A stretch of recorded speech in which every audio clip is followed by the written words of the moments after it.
The hardest part for me is waiting to see what happened, because it's already happened. It's that anticipation of wondering, okay, what happened? I started to see some color forming. I could see copper here, I could see blue there, but I had to put the lid on it. People quit doing other things after they start rakuing. So I like being able to make something and put all that I know into it, and then to give it to the process of rakuing. Raku is essentially a fast-firing technique, and where the glaze is melted quickly, the pieces are then cooled quickly. The process itself has origins from 16th century Japan for use from the tea ceremony. Here's the vase beforehand. It's been bisque fired one time, thrown on the wheel, trimmed, handles attached, a lid here, the figure that goes on top after. These are glazes that I make myself. They're Raku glazes, just a good coat on all the way around. And this is a copper Raku glaze. It has just a little bit of copper in the glaze itself. In the Raku process, this is my kiln.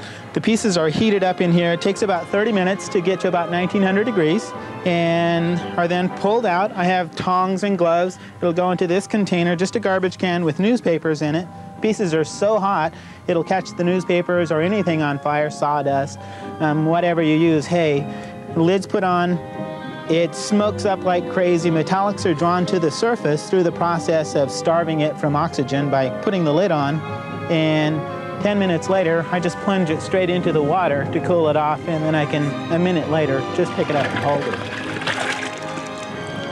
Cool enough to pick up and hold, and came out pretty great.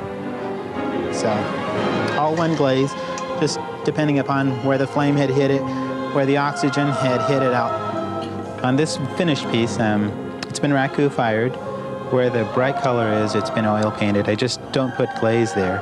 And then I come back in after I throw the piece, fire it in the Raku firing, and then come back and paint it. And so lids come off, small figures, typically small figures.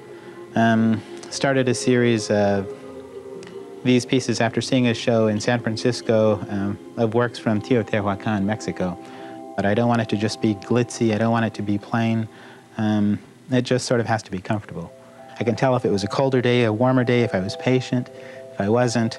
The process has an unpredictability to it, but at the same time, something always great comes out from it. I can never tell what it is. And so that's why I use the process.